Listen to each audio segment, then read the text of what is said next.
केलेत गड्या. अरे हे तीव्र देणारे एकमेव माऊली आहेत.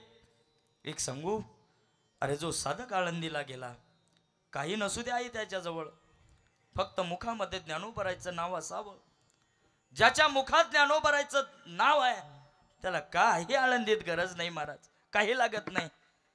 अरे आम्ही काही लय मोठे नाही, लय फार लहान आहे आम्ही. पण एक सांगू, अरे एका ताटात एवढं पक्वान्न मिळावं त्याचं एकमेव कारण आहे माझे ज्ञानोबर आहे. बस ज्ञानोबर आहे. अरे आम्ही लोकांना म्हणतो वाढू नका देऊ आम्हाला. ज्ञानोबराने काय सहन केलं नाही, कोरांना या जगाने मिळू देऊ नये. अरे दिलं कोरानं, वेसोबा काकाने ताड दिशी मारावं. ज्ञानोबरायना म्हणावं, काका मी माझ्यासाठी आळंदीत आलो नाही, मी माझ्याकरिता आलोच नाही. फक्त माझ्या मुक्ताईचे आईचे शब्द होते, मुक्ताला कमी भासू नको. सुंदर असं तयारी केली ऐकात. फार दिलं ज्ञानोबरायने, सुंदर तयारी केली आई. ज्ञानोबरायनं विचारलं, मुक्ता झाली का तयारी? मुक्तानं म्हणावं, दादा तयारी झाली, पण दादा हे मांड टाकायचं कुठं? अरे योग सामर्थ्याने लाल बुंद पाठ केली. सांगू आई, अरे एखाद्या अगरबत्तीचा चटका बसला की वेदना होतात. अरे लाल तव्यासारखी पाठ केली ज्ञानोबरायने आणि मुक्ताला सांगितलं, मुक्ता या तव्यावरती असणारं मांड टाक. पण मांडा इतकं सुंदर भाजलं काका. मुक्ताबाईने विचारलं, ज्ञाना दादा या पहिल्या मांड्याचे मांडकरी कोण? ज्ञानोबरायच्या मुखातून शब्द आले आई. ज्ञानोबराय म्हणायला लागले, सांगू या पहिल्या मांड्याचे मांडकरी कोण?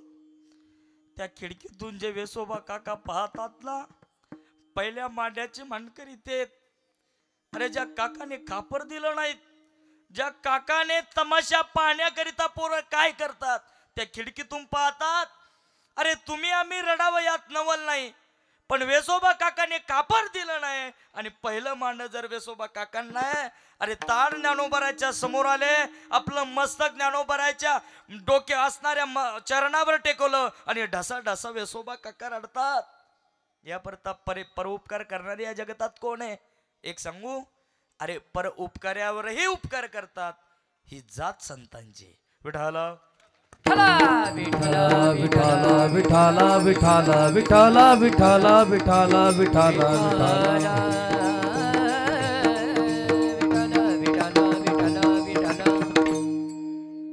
माझा असा एक दिवस जात नाही. मी मान्य करेल काही गोष्टी कमी अधिक होतात, पण मी मान्य करेल. अरे जे खरं असतं हे सगळ्यांना माहिती आहे. विष्णुभाऊ आपल्या समोर उभे आहेत, बसेलेत. त्यांना विचारा त्यांचं पूर्वीचं चरित्र विचारा ना. माझ्यापेक्षा तुम्ही जाणतात. अरे एवढ्या समाजानं रडलं नाही तर चालेल, पण विष्णुभाऊ ढसाढसा रडतात, आपले कीर्तन सफल झालं. कारण ज्ञानोबराचं चरित्र असं आहे महाराज, माणसाला ऊर्जा देणार आहे. मी एक गोष्ट कीर्तनातून कमी सांगेल, पण माझी जेवढी श्रद्धा ज्ञानोबर आहे त्यावरती कोणावर श्रद्धा माझी ज्ञानोबरापेक्षा नाही महाराज. फार दिलं त्या ज्ञानोबराने, एवढं दिलं महाराज. वैकुंठवासी बोधे बाबांना विचारलं एका साधकाने, बाबा म्हटले, बाबा जगाला काय लागतं?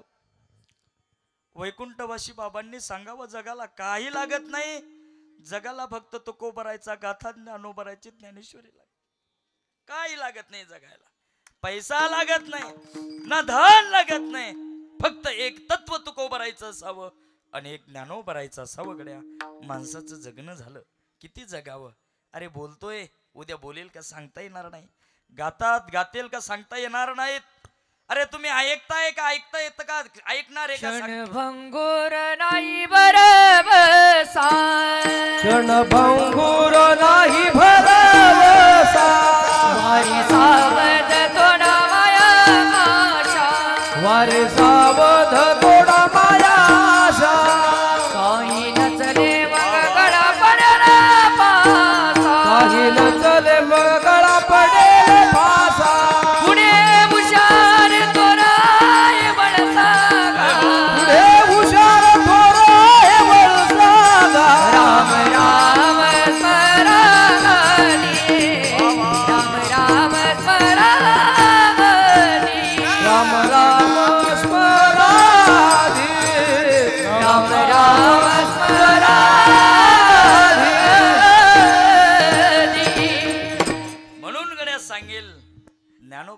फार आपल्याला दिलं.